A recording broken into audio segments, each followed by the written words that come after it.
அதே மாதிரி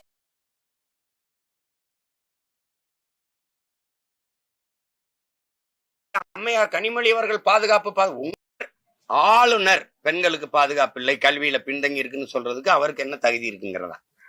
நீங்க ஆட்சி செய்யற பிஜேபி ஆட்சி செய்யற மாநிலங்களில் பெண்களுக்கு, மணிப்பூர்ல என்ன நடந்தது? நடுச்சாலையில நிர்வாணமா பெண்ணை நடக்க வச்சு வன்புணர்வு செஞ்சு தீ வச்சு கொளுத்தனவங்க தானடா நீங்க. நீ என்ன வைத்திர? நீ எத்தனை ஆயிரம் பெண்களை நீங்க வன்புணர்வு குஜராத் மணிப்பூர்ல செஞ்சீங்க? எவ்வளவு படுகொலை செஞ்சீங்க?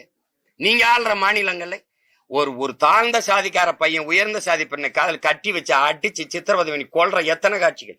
சூவை நக்குங்கிறது, சூளை தண்ணி ஊத்தி குடிங்கிறது, எவ்வளவு இழிவு பண்ணுவீங்க நீங்க. நீங்க மனித குல பகைவர்கள். நீங்க இந்த மாநிலத்துல சொல்லுங்க, அது நாங்க பேசுறோம். அதே மாதிரி அம்மையார் கனிமொழி அவர்கள் பாதுகாப்பு உங்களுக்கு நீங்க பாராளுமன்ற உறுப்பினராக இருக்கீங்க, காவல்துறை எப்படி துப்பாக்கியோட வருது? எங்க அக்கா தங்கச்சிக்கு இருக்கா? அதான் பேச்சு. மனநலம் பாதிக்கப்பட்ட பெண்ணை வன்புணர்வு செஞ்சு கொலை செஞ்சானா இல்லையா? எத்தனை பச்சிளம் குழந்தைகள் வன்புணர்வுக்கு ஆளாக்கப்படுறாங்க? எவ்வளவு பெண்கள், எத்தனை, குறிப்பா வட இந்தியர்கள் எவ்வளவு படுகொலைகளை வன்புணர்வு கொலைகளை செய்யறாங்க. ஒரு நாள் உங்களுக்கு காணொலி, உங்களுக்கு தங்கச்சி உங்க அலைவலி பள்ளிக்கூடத்துக்கு போற பிள்ளைய ஒரு வட இந்தியன் தோல்ல தூக்கிட்டு போறான். இந்த நிலைமை வர்றதுக்கு முன்னாடி எச்சரிச்சுக்கிறீங்கன்னு நம்ம பிள்ளைங்க போடுறாங்க. அப்ப அந்த நிலைமையில நாடை வச்சுக்கிட்டு